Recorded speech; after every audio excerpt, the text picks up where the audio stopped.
ولا صفر. نعم اقرأ. وقال حفظه الله تعالى: باب النهي عن التطير. قال الإمام البخاري رحمه الله تعالى: وقال عفان: حدثنا سليم بن حيان قال حدثنا سعيد بن ميناء قال: سمعت أبا هريرة رضي الله تعالى عنه يقول: قال رسول الله صلى الله عليه وسلم: لا عدوى ولا طيرة ولا هامة ولا صفر، وفر من المجذوم كما تفر من الأسد. نعم. باب النهي عن التطير. huu ni mlango wa kukatazwa tatayur, kupata au kuona ukorofi au kusikia nuksi. Ndio lugha fupi, mtu kuitakidi nuksi katika jambo.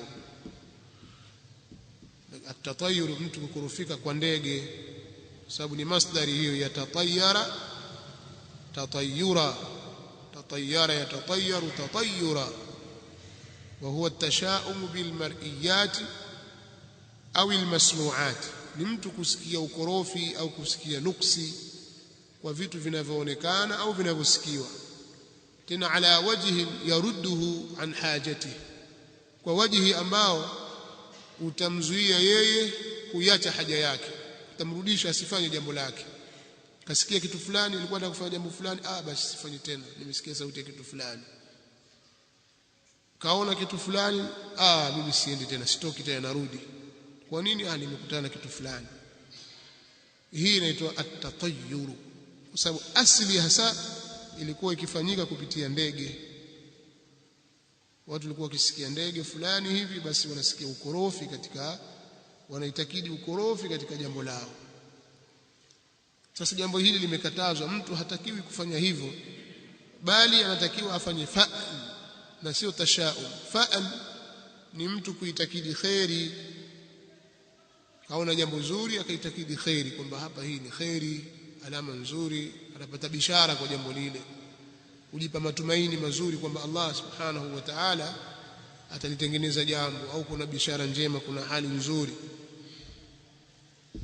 Kwa hiyo haitakiwi watu kutumia sana masala au kutumia njia ya tatayuri katika kuacha mambo.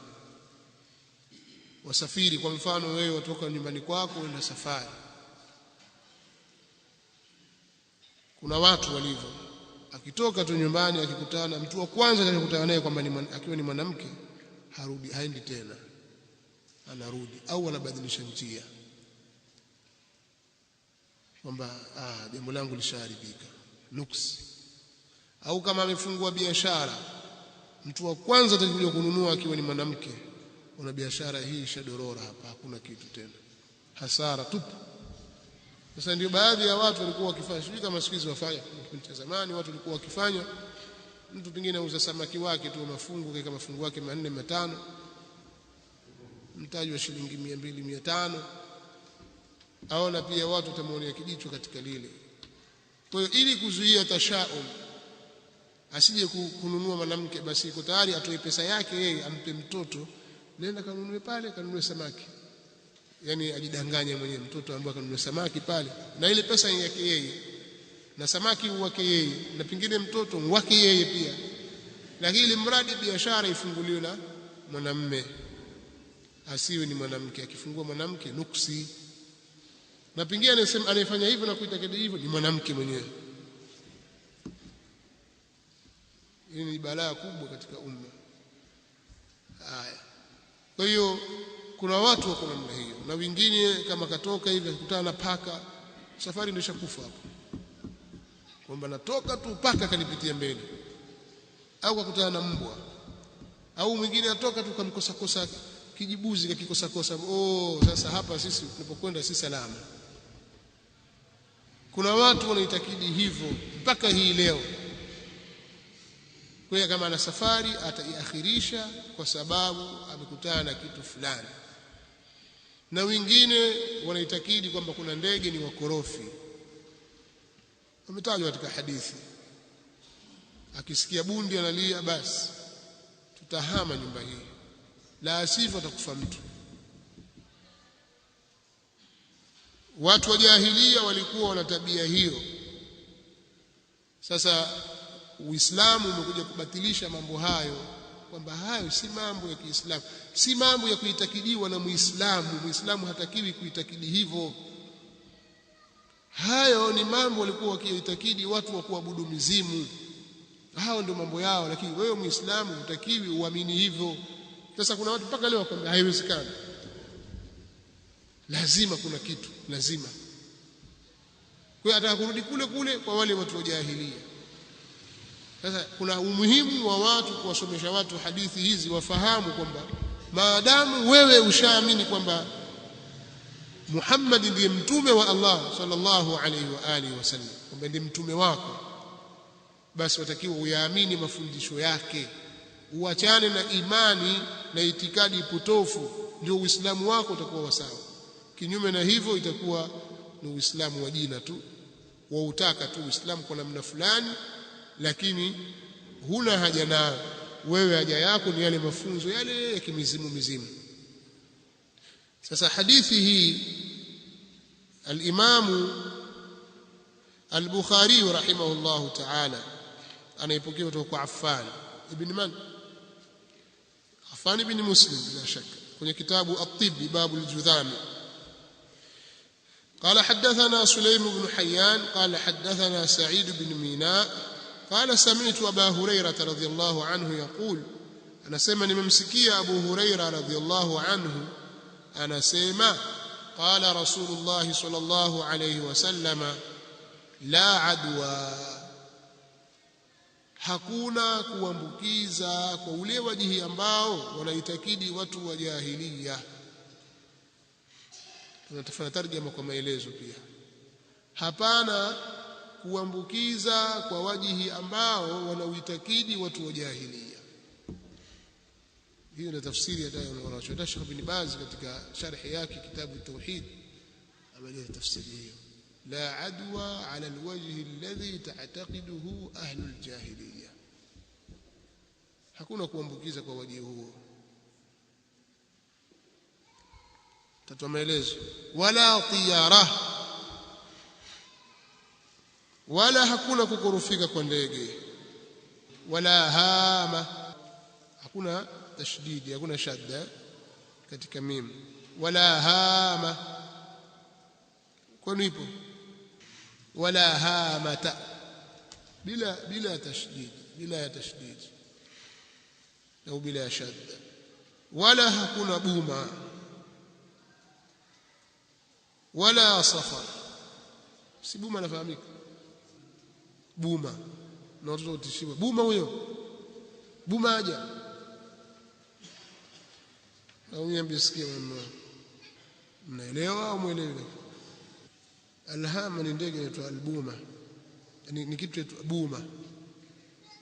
Alhama kitu inaitwa buma, kama vile ghaul ambayo ni mabwengo yale. Sasa mara nyingi hiki kitu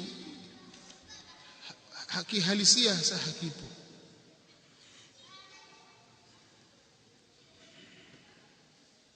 Ile buma Kiswahili hakuna kitu kinaitwa buma, lakini hapa buma muradi hapa ni ndege fulani, kama vile mtajua ndege mwanguo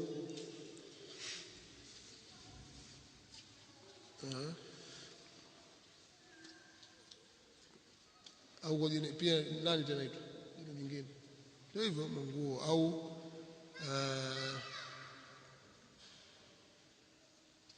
bundi, lakini tofauti yao. Mwanguo na bundi ni tofauti. Kwa hiyo hakuna itikadi hiyo ya buma, si sawa. Ndio maana yake si itikadi ya sawa.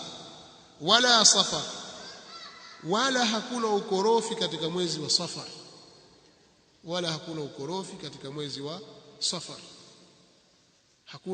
Hakuna kuambukiza kwa njia ile wanayoitakidi watu wa jahiliya, wala hakuna kukorofika kwa ndege, wala hakuna ukorofi kwa buma, wala hakuna ukorofi kwa mwezi wa Safar. wafirra min almajdhum, na mkimbie mwenye ukoma, kama tafirru min alasadi, kama unavyomkimbia simba. Wafirra min almajdhum, na mkimbie mwenye ukoma, kama tafirru min alasadi, kama unavyomkimbia simba.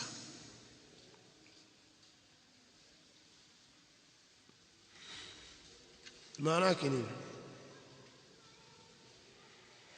Mtume sallallahu alaihi wasallam amekusudia kubatilisha zile itikadi walizokuwa wakiitakidi watu wa jahiliya, kwamba kuna baadhi ya vitu huwa vinaambukiza maradhi vyenyewe, kwamba vyenyewe mujarrad wa kupatikana kitu hicho basi maradhi yataenea, au vinasababisha madhara na manufaa vyenyewe.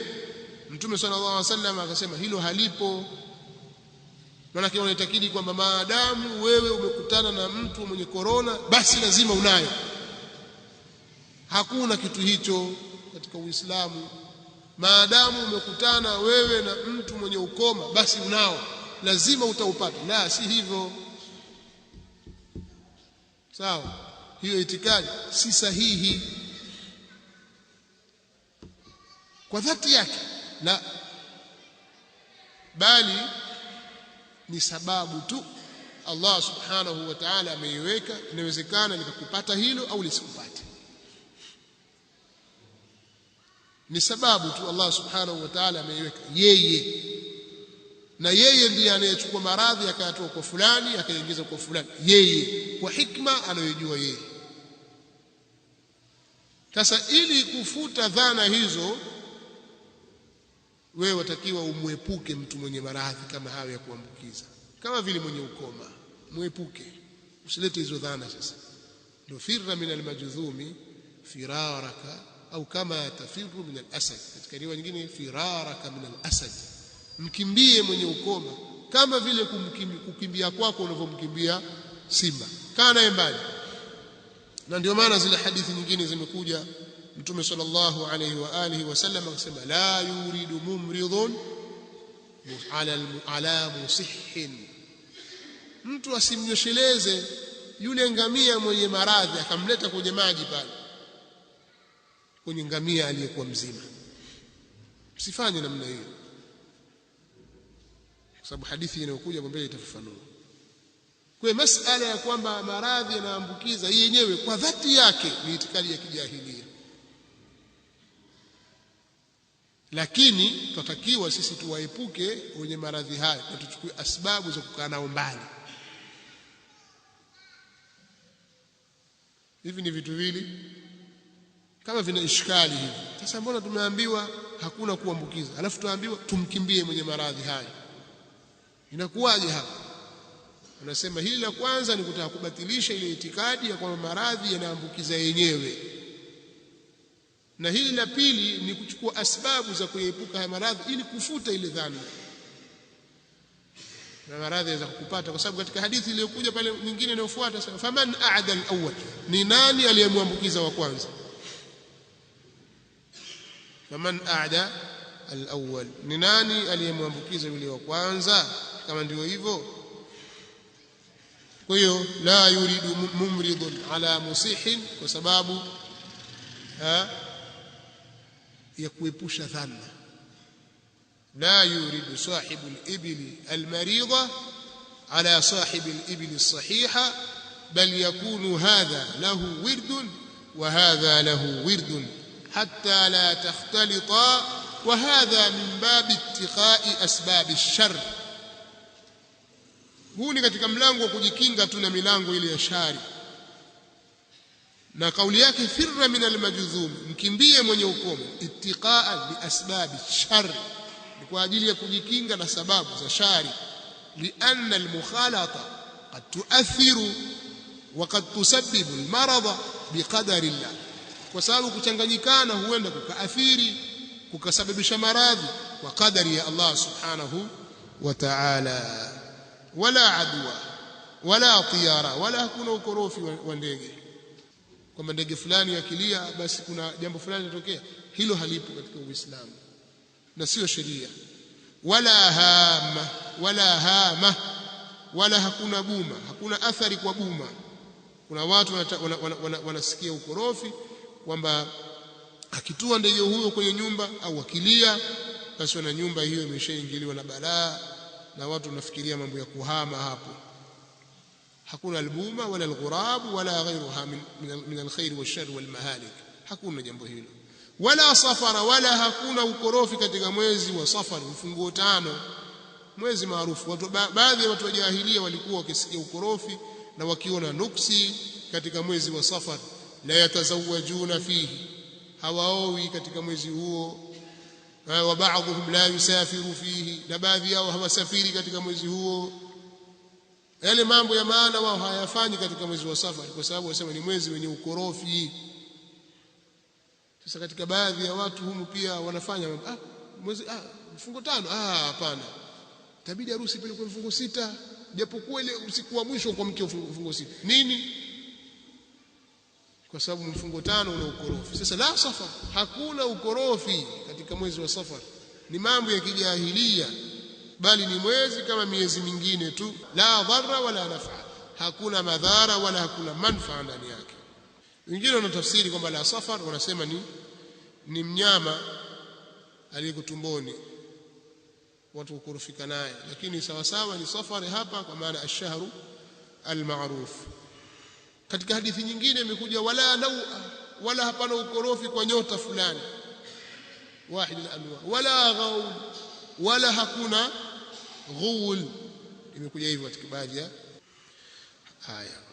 Wafirra min al-majzumi firaraka kama tafirru min al-asad.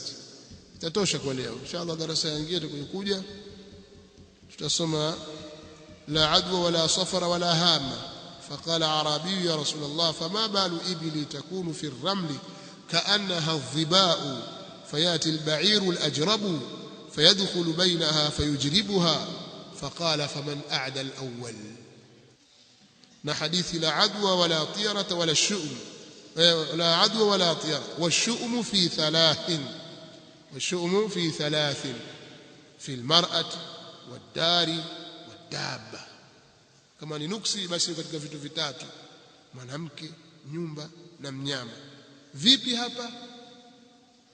Tunahitaji maelezo. Inshallah darasa itakuwa darasa ya kesho inshallah.